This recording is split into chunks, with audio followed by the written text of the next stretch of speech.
that aside, I'm very encouraged by so many people that came out today on such a beautiful day to hear about our founding mothers, which I'm very excited to hear, because you usually hear everything about founding fathers and Daniel Boone or Davy Crockett or George Washington.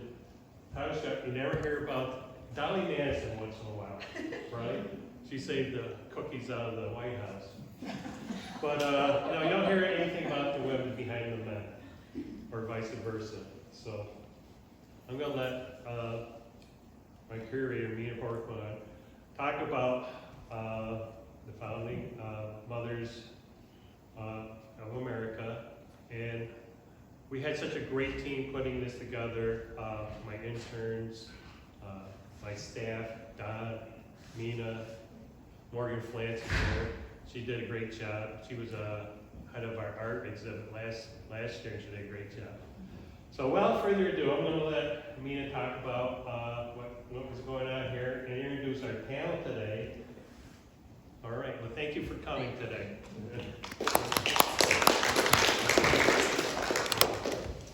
Thank you. I think we're going to use this, I suppose. Okay, hello. Thank you for that introduction, Wade. As Wade mentioned, I am Mina. It's nice to meet you all. I'm the curator here at Clinton Historical Society. And Founding Mothers came about as I was looking through our collection, trying to figure out what to do for America's 250th. And most of our 18th century collection does happen to be domestic items. I come from a background at Herkimer Home State Historic Site, which is a colonial mansion in Little Falls, New York, about 45 minutes from here. And as a woman, I'm very interested in women's history, so I thought this was the perfect intersection and a way for us to talk about some of the everyday women and the everyday things that women were doing during the 18th century, before, during, and after the Revolution that impacted the way things turned out. And what better way to celebrate the opening of this exhibit than talking to four wonderful historic interpreters who do this work every day. And so we're gonna go through and have each of them introduce themselves and their background in historic interpretation. Hello, my name is Chris Osinski. I was asking my mother the other night when she thought I first became interested in reenacting, and she said, when you were 4, you used to dress up in my, shirtwaist dresses, that had the long skirts, and you and the boys used to play Pioneer all the time. So I guess that's when it actually started, and then my dad was a hunter and liked to cook with the ironware and stuff, so when we went camping, we used to cook there with the fire. And then in 1970-something, I became acquainted with someone who was volunteering at Fort Stanwix before it actually was rebuilt as Fort Stanwix. It was just a hole in the ground with excavation archaeology going on. And she said, oh yeah, we go down, a few days a week and we volunteer and we make 18th century clothes and we can give tours if we want to. And I'm like, oh, that sounds like fun. So that was in June, and by the end of June, I was signed up as a volunteer. And from there, it just blossomed. I knew that was my century, that was my place. I loved history, but I did not like learning about, which war was when and whatever, because I thought, well, there's so much more to history than just war. There's so much everyday life that just fascinated me. So that grew into a 52-year career kind of with National Park Service sites, and then volunteering at a lot of local, here in New Jersey, historic, homes and things like that. So I'm not a professional, I don't have a college degree, I just read and research, and it's gotten a lot easier with the internet, so that's me. I have lately been at Herkimer Home, which is how I met you, but lots of other sites too, so that's why I'm here. My name is May Hailu. I'm the lead interpreter at Johnson Hall. Before that, I worked at Kralow State Historic Site in Rensselaer, New York, and I began my interest in history similarly from a very young age, but when I was in my undergraduate degree, I studied Africana Studies, which is where I really dove into more of the 18th and 19th century of the African diaspora. And then upon arriving at Johnson Hall State Historic Site about a year ago, I was opened up to a whole new world of a place where all different kinds of history are coming together physically in one location, where we're talking about Native history, European history, African history, all at one point in the mid-18th century. And it's been a whirlwind experience, and that's where I really got my start in living history, was at Johnson Hall about a year ago. And so now we're excited to be coming off of our commemoration of the 250th anniversary of the confiscation of the hall and the occupation of Johnstown. And we are looking forward right now to pursuing a whole culinary history, living history program throughout the rest of the year as well. Hi, I'm Naomi Starsiak. And there's people who are like, I'm not a professional. I play dress up. I played dress up for like 20 something years. I started with the Society for Creative Anachronism, which covers the Middle Ages, basically from like the fall of Rome to Elizabeth. And that really taught me the idea of loving history and finding, like you said, finding your period. And also doing community theater and getting into the different ideas of how do you present on stage, what is the essence of that period that you need so that way an audience can read it quickly. I came into the Revolution because I'm a member of the DAR, but I have little ones who are very excited about the Revolution, and there was an opportunity with the Herkimer Home. They put out a call that said, we want young reenactors, and my then 9-year-old was like, I get to carry a wooden gun and pretend to be a soldier every day. I want to do this all the time, and he still wants to do it all the time. And so I got dragged into it. At that point, I was like, I have to make myself a whole new wardrobe now. Although it's fun to see what pieces cross over. But that's me. Hello, my name is Anne Clothier, and I'm here today from the Saratoga area, and I got my start actually volunteering at Saratoga National Historical Park, better known as Saratoga Battlefield, as a 13-year-old Girl Scout. The Girl Scout troop that I was with was doing volunteering over there and programming, and that got me into it, and from there I joined a reenacting regiment as a teenager, and then kept going with it, and ended up going to college for history at Oneonta State and museum studies at the Cooperstown Graduate Program. So, and continued reenacting and doing historical interpretation all the way. And so now I have a really wonderful dream job of actually helping to plan the 250th anniversary for the battles of Saratoga. And so I'm getting to do all sorts of research, and as my day job, I get to do fun things like prepare entire binders on, on various topics. And I've gotten to do a lot of work with Loyalist studies, which is a particular interest of mine, but also especially women's history. So that has been really wonderful to be able to do that. And I also teach a lot through objects and material culture, and I did bring some with me over here. And also the other end of the table, there's some items from Saratoga 250, so you're welcome to take anything from the far end of the table. As I told someone earlier, I'm a little bit territorial on the stuff on this end of the table.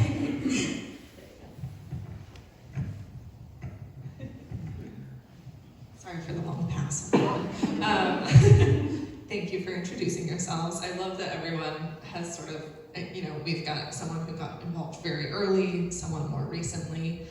So we've got a wide swath of experience here. And you're all approaching historic interpretation from your different backgrounds. And when I started doing living history about 2 years ago, which I now volunteer with in my free time, I didn't realize how much, you read in a history book and that's one thing. I personally love doing that, but not everybody does.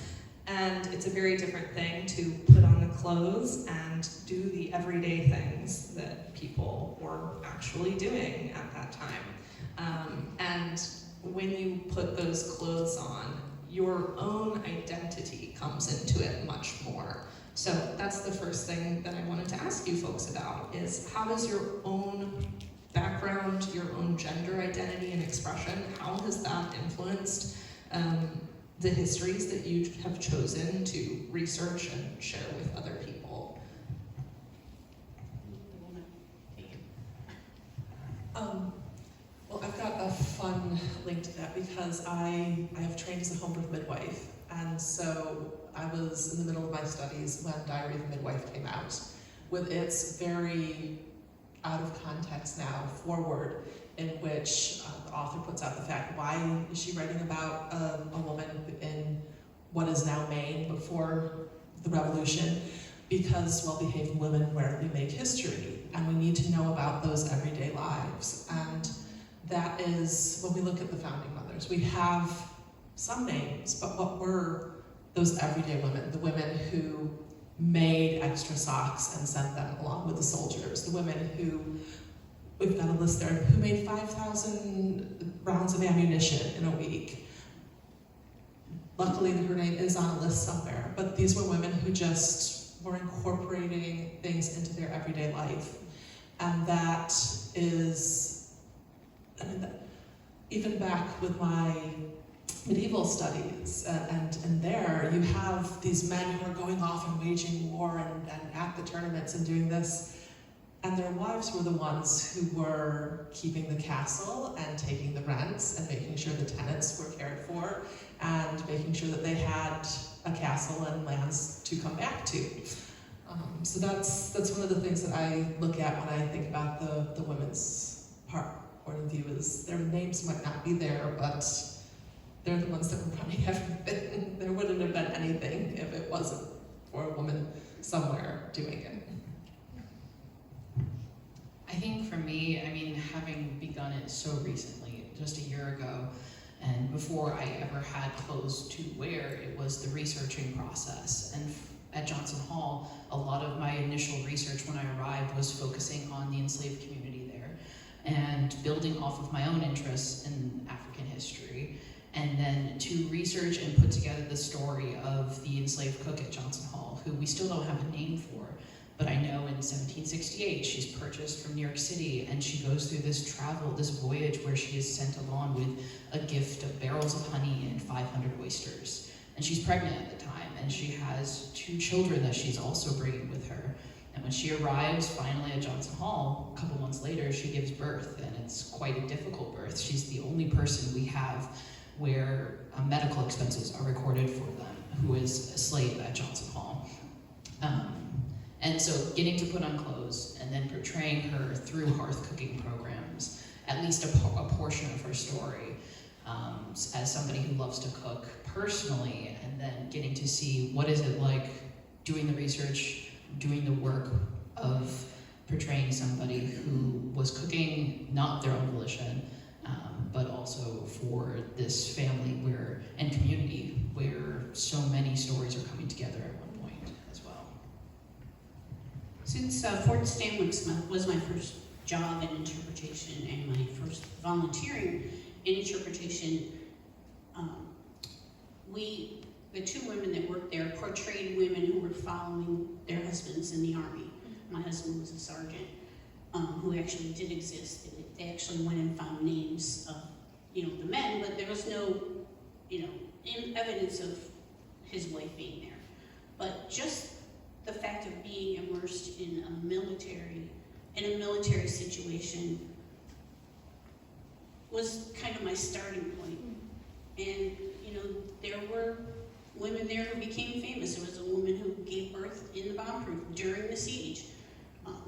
Stories like that just drove my interest in trying to learn more about women and more about women's duties and different quote-unquote occupations that women might have in the 18th century.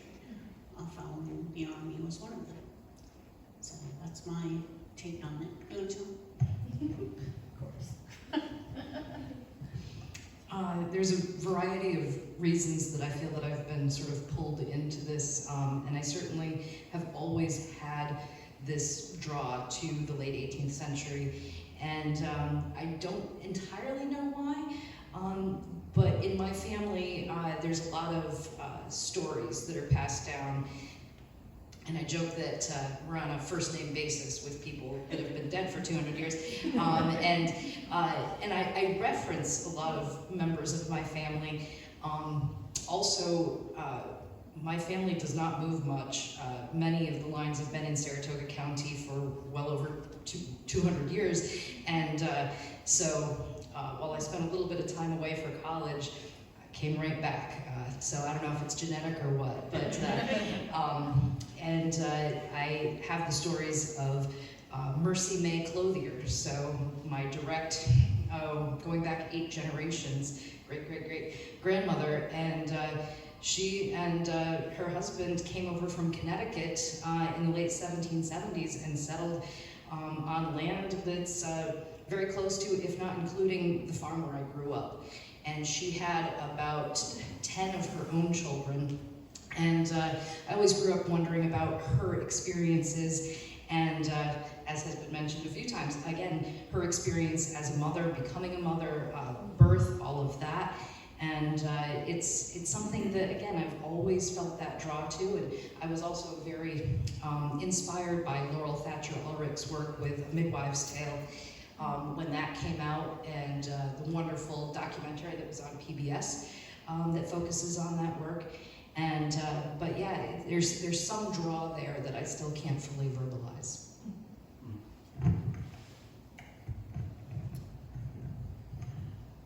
Thank you all for sharing.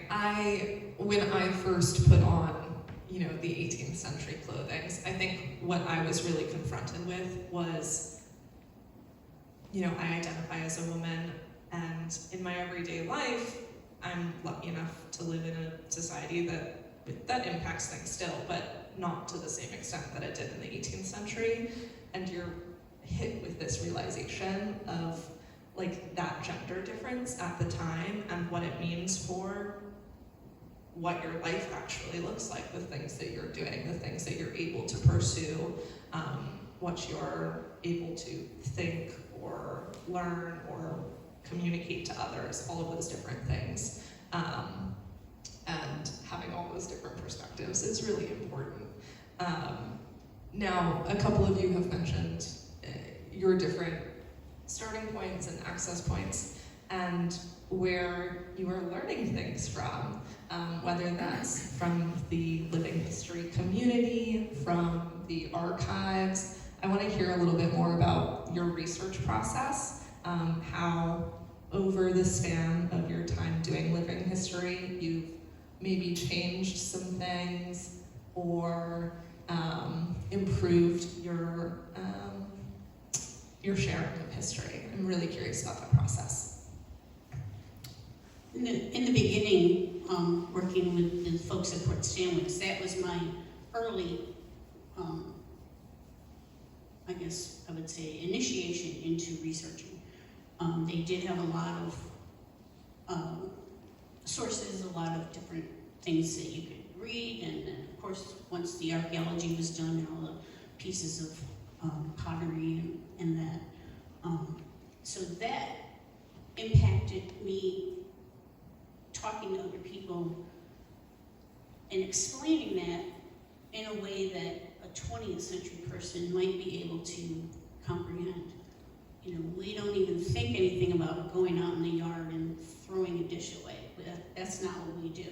But in the 18th century, or even centuries following that, when they wanted to get rid of something, they throw it down the privy, or if it's broken, they throw it down the privy, and that's the kind of thing that we're finding today.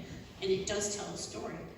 And of course, over the years, as more sources become available, it's so much easier, it seems like, to research, especially now. You can just go to the internet and put something in, and it's not even something that you think that would even be referenced in the internet, and there it is. And even Ancestry and Family Search, those give you good places to start.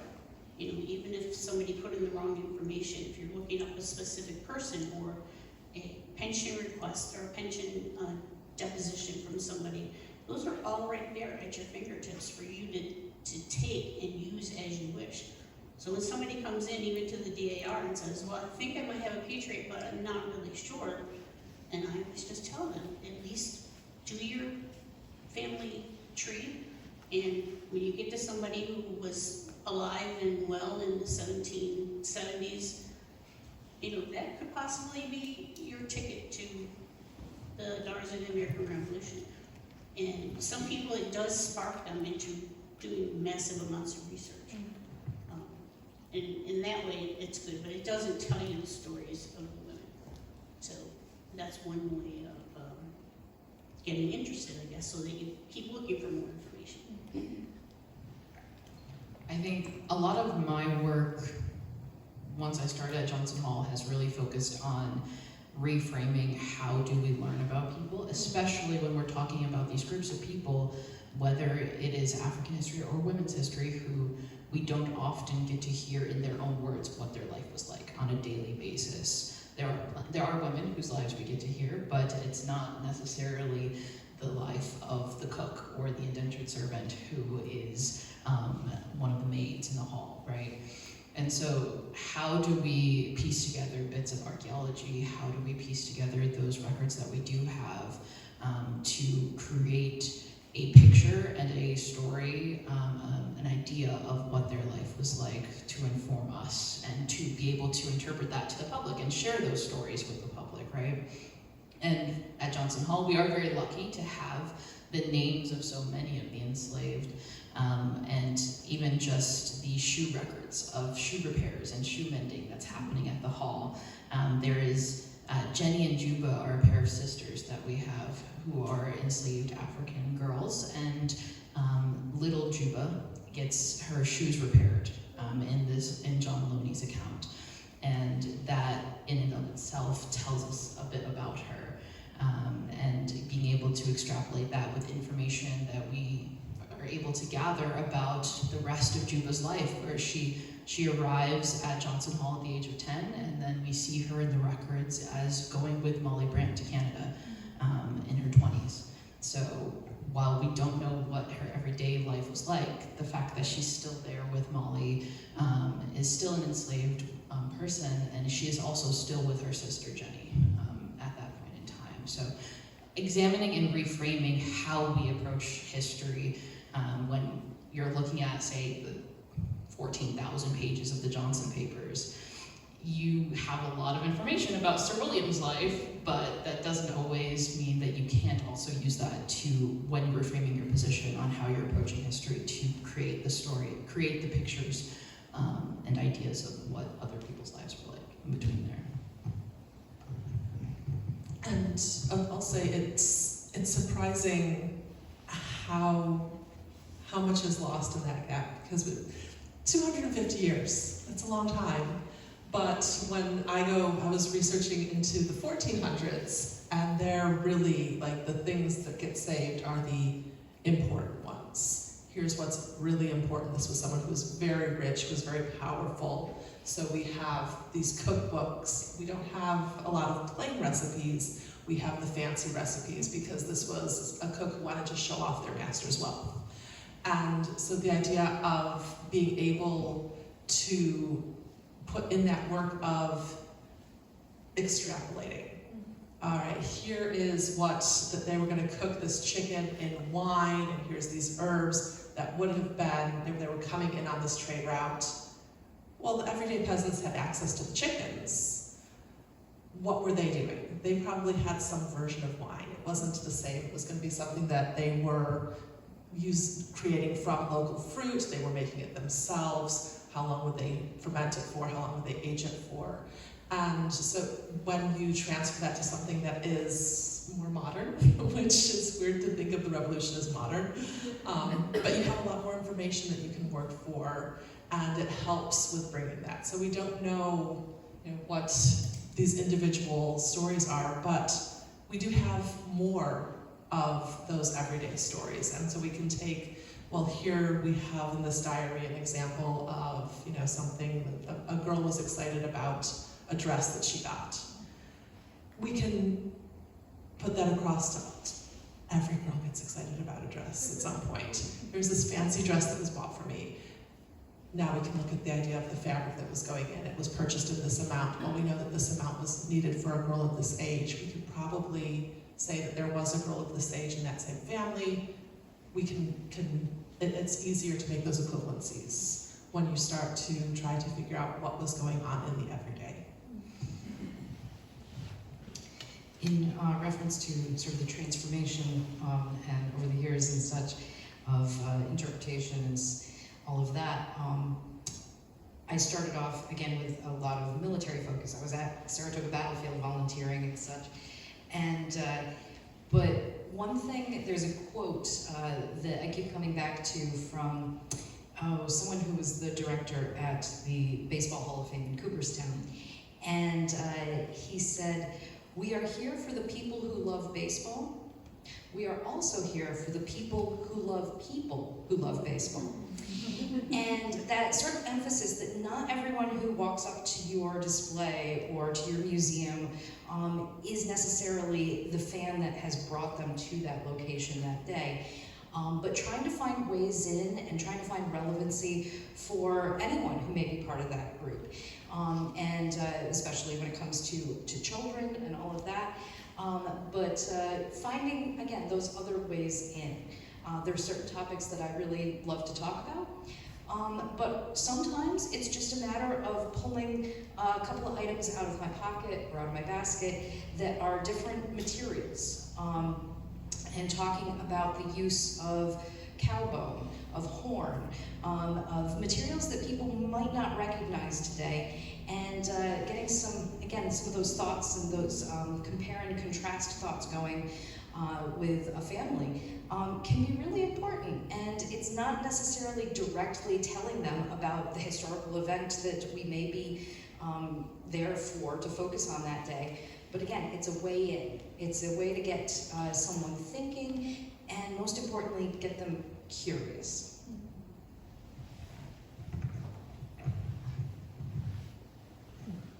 I love this idea we came across of the silence of the archives, where, as May mentioned, especially with people of African descent, there are not specific records that say, this is what I did on this day, and this is why it was important. And with women's history, the same thing happens, and I think it does force us to be a little bit more creative, to look in other places for those historical facts that we want. And with women in particular, I think, because the other places that we're looking tends to be, they're working in the home, food, laundry, clothing, all of these different aspects of everyday life that we all experience every day. It's just a part of living. It ends up being a great connection point with people because, you know how you eat today. How did they eat that? How did they cook that? All of those sorts of things. So in a way, it does present maybe an easier connection with the public than this historic event happened on this date. So I love that we brought that out. I am wondering, since we got into this subject of connecting with the public, how do you balance this sort of historical accuracy with also being engaging and to an extent entertaining to people? Oftentimes living history events are performances. I'm curious to know your thoughts on that. Where's the balance? Have you struggled with that? All of those sorts of things. Well, when I first started working at Fort Stanwix, we were in first person all day, every day, which meant that I Mrs. Vonk, and I did not come out of that character, you know, until I went to lunch, if I got to lunch, or the end of the day. That, I think, is not a really good way to reach the public. Especially if you're trying to convince someone that you actually, you know, were living in that time period. In fact, I had a great aunt and uncle who came in and tried to talk to me in a group full of people on Sunday afternoon, and I couldn't answer them, you know, as me. And so they went home and told my parents that I was crazy. Anyway, you know, since then, a mixture of looking at the subject from outside and looking at the subject from, you know, if I was living in this time, this is what I might be doing. This is how my life might have happened. And I think that connects with people better than anything trying to give out a bunch of facts or, you know, tell stories that are essentially lies. But you still have to respect the family whose legend that was. So those kinds of things, trying to bridge the gap, are sometimes challenging. I think when we have visitors who are coming for a program or just for a tour, one of the things that is part of the task of interpreting to them is finding that touchstone, that point that they can connect to. And it's different for everyone, but there are things that people share. Everyone eats food. Every single person does. You have to survive. And so being able to talk about that, because food does have meaning to us. Food is political, it is culture, it is history, it's all of that. And so being more involved in the culinary interpretation at Johnson Hall, one of the things that I love sharing with people are our cheese toasters, which came up in my research of the cook at Johnson Hall. And looking through the inventory that is taken, the probate inventory after Sir William Johnson passes in 1774, there's toasters listed there, and then there's cheese toasters. And I went to my site manager and I said, "What's a cheese toaster?" This was the first week I showed up there. And he said, "I don't know, look it up." And so we did, and we found out that they had devices special made for toasting cheese on top of bread using a reflector style device. And they're great, and we had those recreated, made out of tin, and we're able to use them with the public, and they get this chance to actually use a cheese toaster to make a Welsh rarebit, to make a cheese toasty, and then to be able to eat it because it's made with store-bought products, but they got to actually use this historic cooking device. And it allows us to talk about everyone who was connected to those cheese toasters, the cook. We can talk about the servants who are bringing the food up to the dining areas. We can talk about the people who were eating them. And we can talk about the people making the cheese and the bread and harvesting the wheat and everything. This one device, this one piece, a single line on the probate inventory that is opening worlds for everyone who walks into the West Stone House where our hearth is, our operational hearth is. So with the historic sites that I've worked at, that I've volunteered for, I don't have the dates. I don't know the detailed history. Like with the Herkimer home, I roughly know what happened because here's the Battle of the Oriskany, and here's the things that are going on before and after. I don't know that info, but the idea of being out, sitting under a tent, watching my little soldier with his wooden stick running around, the idea of what is my passion that drew me to the history that I can share with them. Here's this cool thing that I found. Here are these, they pulled out a box of toys for us to have today. They pulled out this exhibit for us to sit with today. What is the cool thing that I found about that, and how can I tell you? And what cool thing can you discover? Maybe it is that same interesting thing that I think is really cool, but maybe you'll find your own thing as you handle the items and as you hear that, because it is that, everybody eats, all kids want to kick a ball or do something. The idea of what did you do when the work was done? What was there to play with? What was the work? How did books look back then?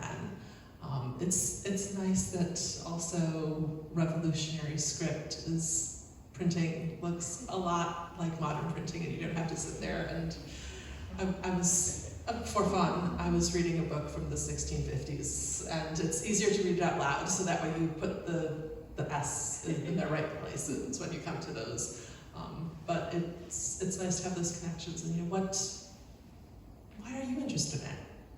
If you can, and that's for anything in life. I mean, if you can share, this is why I'm interested in a thing, that will draw people to you. They'll okay, so why?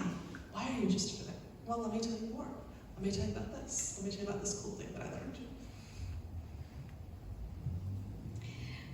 Excellent points that have been brought up with all of that.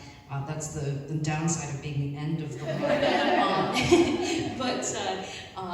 And what the points you brought up about food being universal and a wonderful way in, and to err into the edge of scatological, the other question that people often have is about privies. And at work, we were very excited to just get in the mail a pottery chamber pot that we'll be able to use in an exhibit at a visitor center, and we want to set up a little tiny exhibit right next to the restrooms. And the inspiration for this, there was a wonderful archaeology museum up in Montreal years back. And that's what I remember about it, was that in the little hallway where the restrooms were, there was an exhibit with information about what is a privy, but also it's a way in to talk about the archaeology. And as Chris had mentioned earlier about the disposal of broken items from the household, and that a lot of times they were either tossed out in the yard or they were put down the privy pits. And over on the table over there, there's a plate that I bought in an antique shop for $5. It's got a big chip out of it. But the reason I got it is that it is a nearly complete version of what we find so many little tiny pieces of from these 18th century sites, this feather-edged or shell-edged pearlware. And to be able to show, well, this is what it would look like complete. But again, as was mentioned, find that way in, find what people are curious about, even if they're a little bit scared to ask the question, because sometimes they are. But as mentioned, being able to actually have a conversation and find what people's interests are. First person is really hard, as Chris was saying, with that. And that third person, more conversational, acknowledging that the modern world exists, but without necessarily taking someone completely out of it. And being cautious about having a cell phone out or things like that, because people do want to have that experience of looking and seeing what people might have looked like, what a household might have looked like. So again, finding that balance there. But again, being able to just chat with them, definitely. Me and my broken toes, my modern sandal here. I hope it's not taking you out of the experience. I love that point you brought up, Anne, of the privy. And I definitely find when you're doing living history, people love the more scandalous topics. And it also, on the one hand, people love it, but it also does come sometimes with some pushback. At Herkimer home, Nicholas Herkimer did enslave people. There's an enslaved quarters in the home, and that often was an area of the home where people either got really uncomfortable, or they were really interested, or they had pushback for you. And so I am wondering, what are areas that maybe you've seen pushback in your work, whether that's from the public or from fellow interpreters, as things change, as new research comes out, and ideas around things change? How do you handle incorporating it into your work and handling any caution or anger or any other emotions that come when people learn new things? I'm gonna go first this time. Yeah, go first. I've sometimes had the concern with military history that people might push back against sort of this idea that, well, we're talking about a war, why are you talking about women kind of thing. I haven't had that as much as I thought that I might, or prepared, because I do have a program that I present through my job, Women of the Saratoga Campaign. And it's all these experiences of women who were involved in one way or another with the campaign and what it can tell us about that. And I was a little bit concerned at first that I would have someone saying, I'm not here to hear about that. I want to hear about the troop movements. I want to hear about this or that. And thankfully, I haven't had that pushback yet. But there's so much that can be learned from these women's stories that haven't always made it into the mainstream textbooks that have this overview of the battles, or talking about Arnold or Gates or Burgoyne and Fraser, and you hear those officers' names frequently, but sometimes, saying that Women of Saratoga campaign program, we get to hear a little bit about why we know that information. Frederica Redezel was an officer's wife. Her husband was in charge of the German-speaking troops, and she was kind of an early war correspondent. She documented the Saratoga campaign extensively, very opinionated, which has been interesting. She did not really have much use for Burgoyne, but it's interesting to think about what she witnessed, what she went through. She also had 3 little girls with her on this campaign. She was traveling with these 3 children, one of whom was an infant, and granted, she had a lady's maid. Her husband had a valet. So they weren't having the same experience necessarily as one of these army followers. But again, her experiences are important, and her experiences, again, have helped inform what we do know about the battles of Saratoga.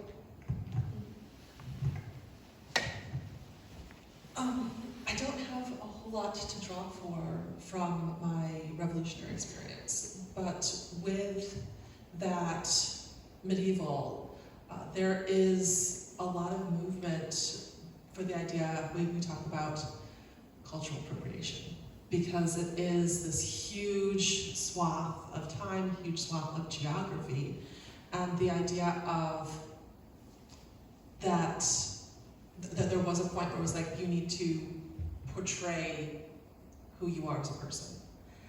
But the idea of, especially in the last 20 years, of no, if you're really approaching the research from a place of true interest and respect for the culture, that anyone can be anyone.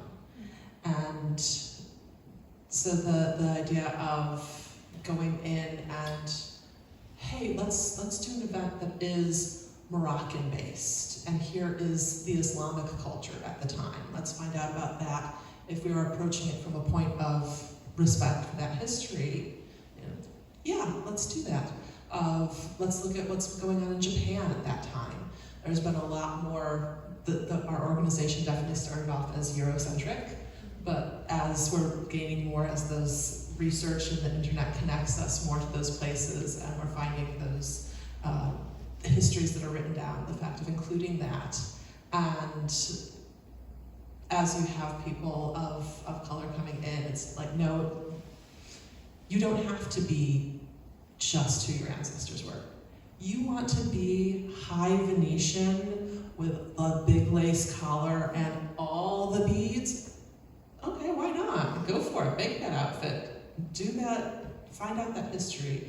And having that conversation back and forth is really, it's been interesting to see over the last couple decades of, yeah, as long as you're approaching it respectfully, anybody can be anybody. And remember, the Roman army was everywhere, and they would take the people, they didn't want people to stay in their own homes and raise revolts, so they took them and sent them to the other end of the empire. So you absolutely had, there were black people in England, there were Italian people in Spain, they were Africans. Like, hey, we're gonna send you to the other side of the world because you won't know anybody there. You have a harder time to make trouble. Typically at Johnson Hall, we're we're focusing on 1763 through 74 when Sir William passes, but this year, because of the 250th, we are focusing on the history of the Hall and the Johnstown community in 1776. And so one of our big concerns was facing pushback for people who are showing up looking for that French and Indian War history, the focus on Sir William Johnson, and then they come here and it's entirely different. The story that we're telling instead is a story that is at the point of the end of May 1776, heavily focusing on Lady Mary Watts Johnson, who is there. John Johnson has fled, and she's the one having to deal with the arrival of the 3rd New Jersey, and then everyone else who is left behind in that community. And it's been something that we were working on as a staff. How do we deal with whatever kind of pushback might come from that? But I think that we've really worked on preempting those conversations, that this is an important story to tell, and getting people to understand that working through the Loyalist perspective is a valuable perspective, especially when we're talking about the history of Johnstown, and that story coming through Lady Mary Watts Johnson, coming through the enslaved community that was still there, the tenants who were left behind in the Johnstown community, and really getting to explore that has been really valuable.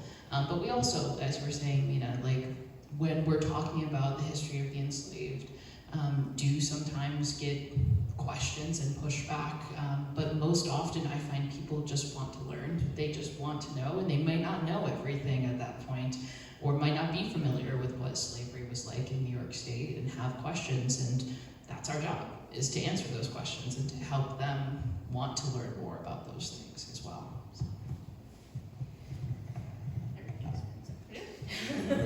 No problem.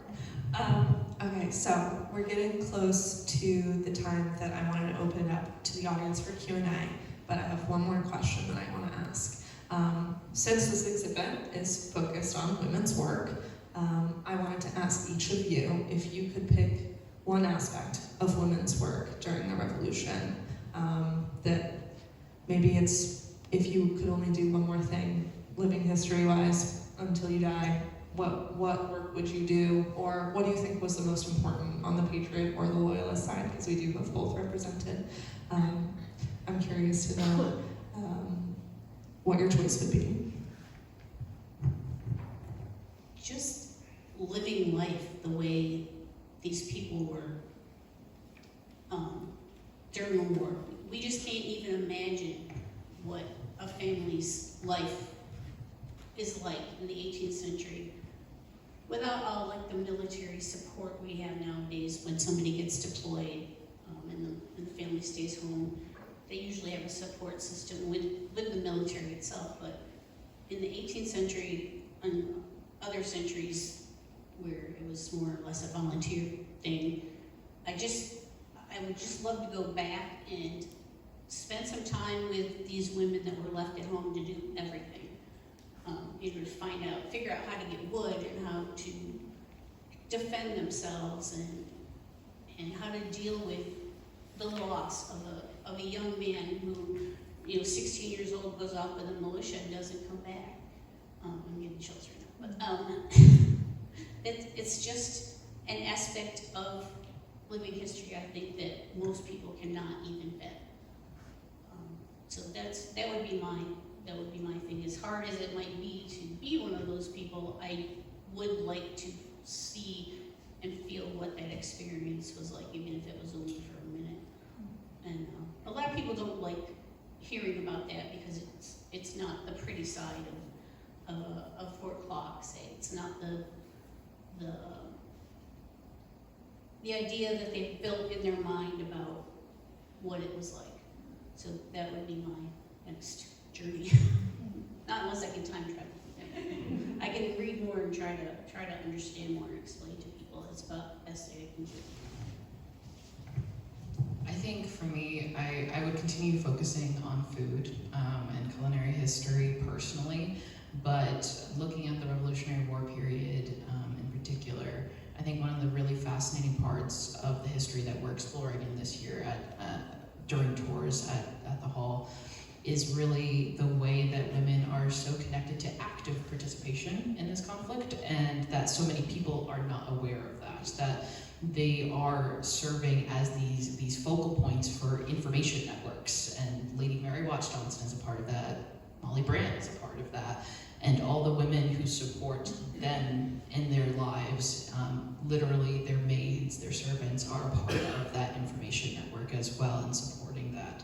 And it is something that I think deserves a lot more attention, and something that I know we've been exploring at Johnson Hall, and I would like to continue seeing that being recognized as well.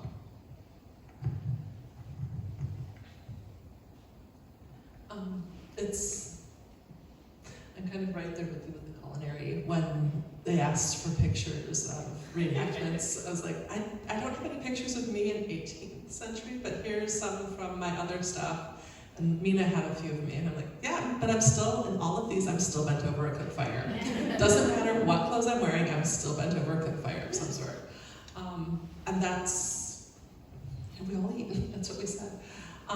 But there's also, especially here in the Mohawk Valley, exploring that divide where it was so much brother against brother, and you would have the families that split between loyalist and patriot, and the idea of just exploring how that's being raised in that same situation, but coming to those two different conclusions.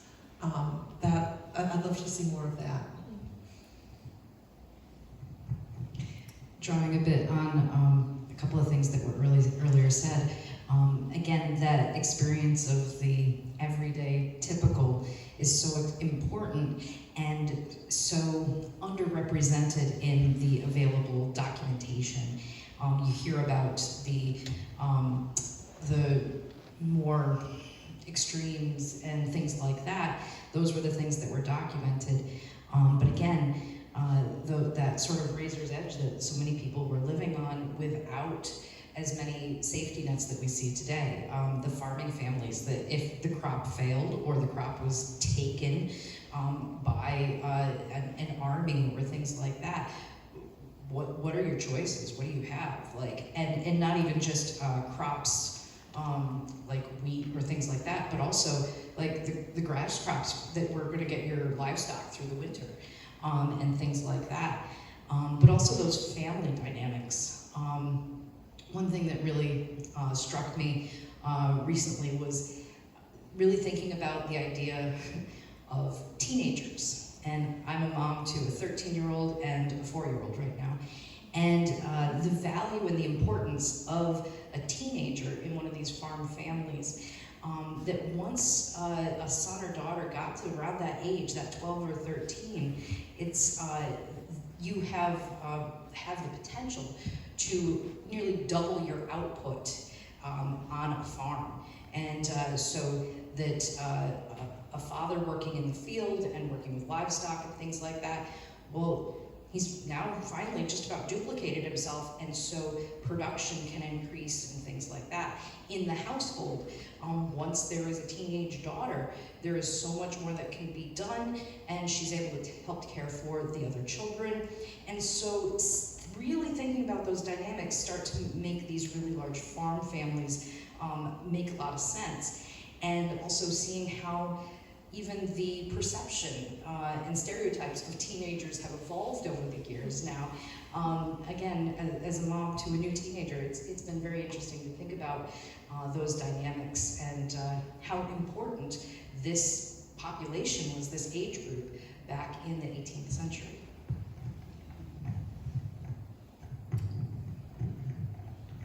Thank you. All right. If anyone has questions that they would like to share, I can come to you with a mic. All right.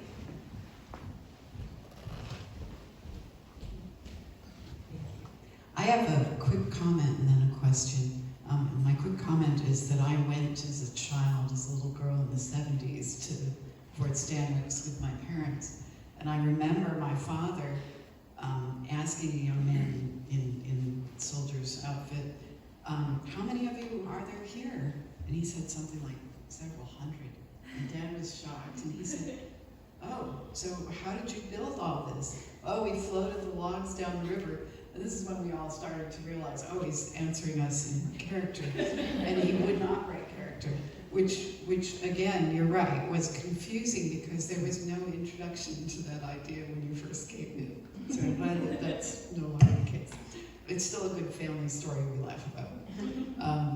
And the question was, knowing a little bit about the heavy work of laundry and cooking and all that in the time period we're talking about, I've always wondered what it feels like to do it in those clothes, and you know, ladies know that. So what would you have to say about, like my grandmother always said it was actually cooler wearing a dress, I'm not sure. So wouldn't you catch your skirt in the fire when you're bending over that kettle? I mean, what can you tell us about the experience of doing that work? All right, which of you wants to answer? Something I've always tried to instill in people when they say, oh, aren't you hot? Well, it's 99 degrees, yeah, I'm hot. But I'm wearing all natural fibers. And when you build up a layer of perspiration and it's under your clothes, every time you move, you kind of have a little bit of a breeze going on. And my grandmother always too wore a house dress, unless she was going out somewhere. So that's the equivalent of a bedgown, kind of like she's wearing today. This is a gown, but a gown in the 18th century was not what you think of as a gown today. A gown just meant, you know, one-piece style. I have been told that I should wear my gown all the time, but if you actually, and this is by people who don't actually do any of the work itself. When I first came to 4 o'clock, I had to help dress the loom, and it's a big barn frame loom. The only way to get to parts of it is to actually get into the frame. And if you try to do that in like a long gown like this, you're not gonna make it. So I firmly believe that they would strip down to their stays, you know, if it was really hot. But if somebody was coming down the lane, you'd put something on real quick, you know, a bedgown or something. Otherwise, they weren't used to anything else. You know, they weren't used to being in the air conditioned. They weren't used to putting on a pair of shorts to go outside because that just wasn't done. They got hot the same as we do. They got cold the same as we do. They just dealt with it in different ways. But like I say, in the laundry, you boil your whites would be boiled in the water, and this always sounds disgusting, urine, but urine was the ammonia, the bleach of the time. So yes, definitely you're going to be roasting in this kind of weather, but you couldn't not do it. You just had to do it in, like I said, you take off your outer garments and just be down to your stays and petticoats. So they did adapt. And for a layperson, stays are like a corset. It's just a support system. And yeah. No, it's okay. Yeah, next question. So you're also beautifully dressed. Would you mind introducing us to your costumes, whether you're a specific character or a specific profession, or who are you? Sure. Today I am, and every day this is my only outfit. I built it off of the records that we have from the hall itself. So my short jacket here is made of Osnaburg, which is a very coarse linen cloth. And so we see a lot of that being purchased not only for clothing for the enslaved, but also for making sacks out of, right? It's not super durable, but it does often bleach itself white in the sun. So if you've ever seen a plantation painting down south where they have the white clothing, this is that white clothing, right? And so really basing it off of what a cook would have been wearing at the time. Interestingly, I am not wearing stays because we don't have any record at Johnson Hall of stays or any materials that would have been used for stays being purchased for the enslaved there. also have an apron on, but I could not find my apron today. That would also be, and kind of building off of the question of like, what does it mean to wear these clothes and be bent over a fire, right? When I first started doing hearth cooking, it was at Craylow State Historic Site, and I was just dressed in modern clothing.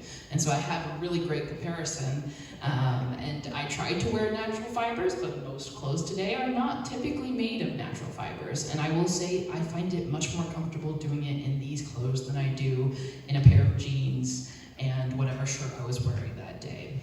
And that was just me making little seed cakes, cookies with kids, and now I'm doing much more complicated receipts and recipes.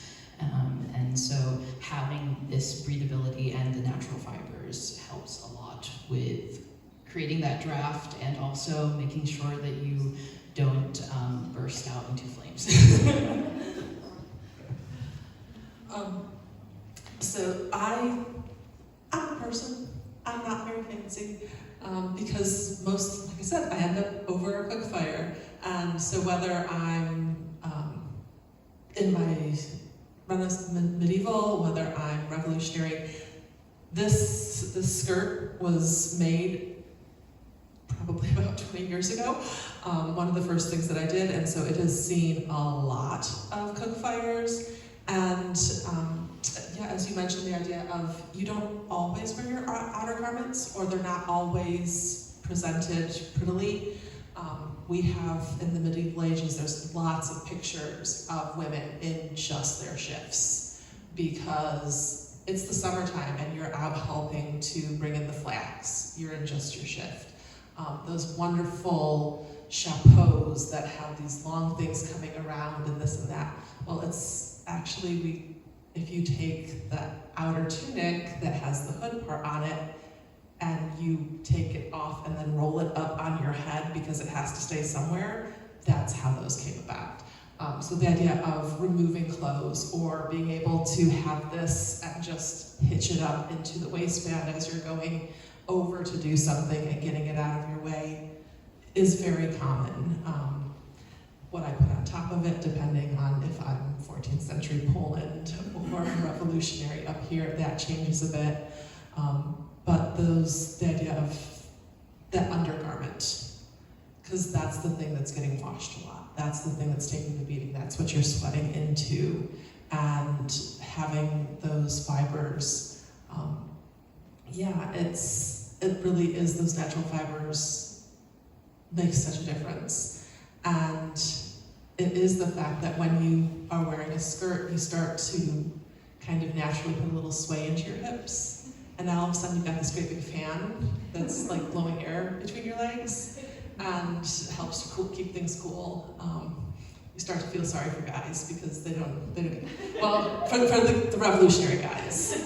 When I'm, like I said, when I'm in 14th century, they're in tunics too. And usually they don't, if it's summertime, they don't have to wear their leg wraps. So they're like very greasy.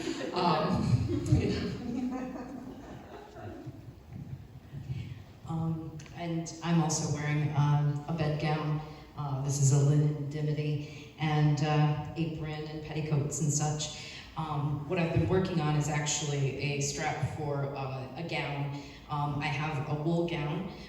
It is extremely heavy and delightful in December and January, but for days like this, my linen gown is in progress. This is actually going to be a strip so I can lace up the front of the gown, which was one of the methods for closing the gowns.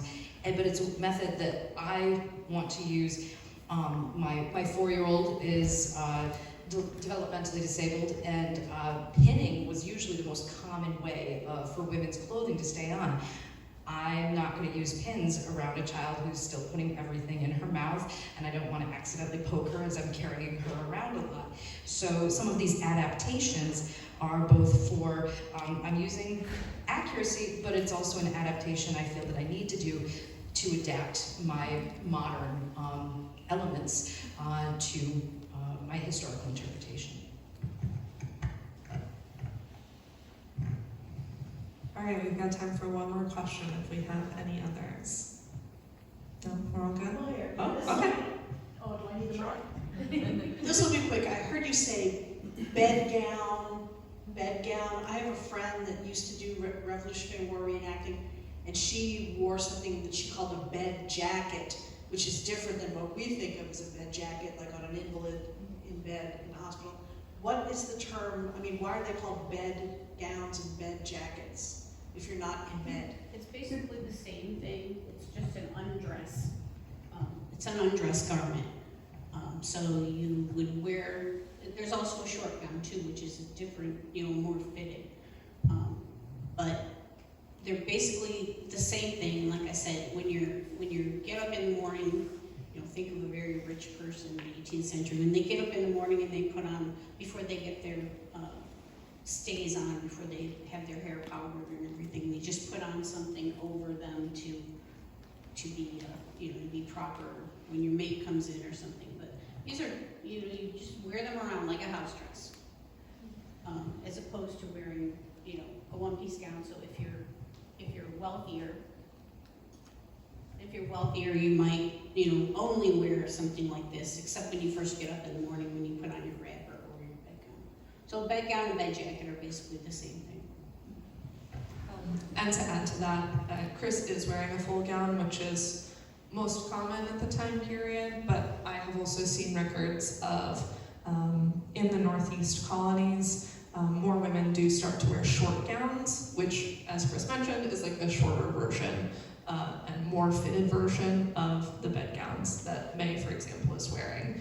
So it just doesn't have the full backed skirt that a gown does. It's a little bit more casual and leans into women are doing all of this work. They need to be able to move to do it. And sure, you can move around in a full gown, but having a short gown or even going all the way into that form of undress with the bedgown, which is even longer, more flowy, these different steps are required by the work that you're doing. To use a modern analogy, it's like the difference kind of between a button-collared shirt and a t-shirt. So they're both shirts, but the idea that I can just toss this on, and so the idea of this bedgown, I can wear this, I made it for me because I'm bigger, but someone who was smaller could wear it because it's not structured, it's not tailored. Whereas if you have something that is tailored, it's not really, there's only a few people who can fit in that. You have to be that size versus, I just move the pins on this and anybody can wear it. Okay, that wraps up our panel discussion. Thank you to Chris, May, Naomi, and Anne for joining us, and thank you to all of you.